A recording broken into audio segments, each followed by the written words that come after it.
Well, what an exciting day because I finally got my first piece of armor that was a non-S grade and got some mythic actually. And this is true. I actually don't have any other mythic armor besides the dragon breath, and obviously I used all his materials to feed into that thing. So this was a nice sign to see today. Second I'm done with this video though, this thing's going to get shoved into that dragon breath, get it to +1, and eventually I will end up getting these things again and using them after I get that to mythic +4. Even better, I got enough judgment rings to take that up to mythic. However, I am slacking on the fodders there. We use so many of them to keep on getting this shadow ring up to +2, but the potential is there. 2 more legendary rings and I'll have this thing full set of mythic gear.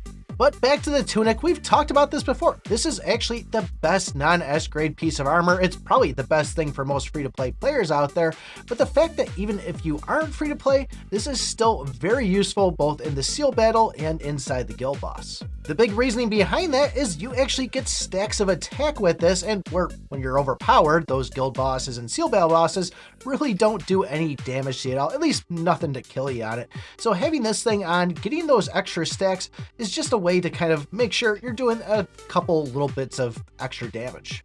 Now, if you're watching this, even if you don't have this at Mythic, this is still something you want to put on against those bosses. Even at Epic, you'll get 30% extra attack after round 3, and then by the time you get it to Legendary, that's where you're going to be getting an extra 50% attack. Now, if I was smart, I would have taken some footage before taking this thing to Mythic and then afterwards to really see if this thing is giving that 10% plus that 15%. But from what I'm reading in the Discord chat there, it sounds like this does actually give an extra 25%, meaning an extra 125% of your attack damage. And that's a pretty huge number to see. That can definitely be a little bit of a help when going up against these things. Like I said, I didn't take the footage before because there's so many numbers on these screens. It's kind of a pain in the butt to actually track where the damage is coming from and all the coefficients and multipliers. It really is just damage mess.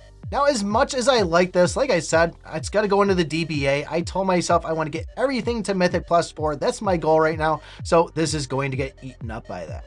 But if you're a free-to-play player or just somebody fusing some stuff together, try to get this, hang on to it. Even a legendary +3, still gonna be useful when going against those bosses. But if you guys wanna know why you shouldn't be doing the Cappy machine right now, take a look at this video right here.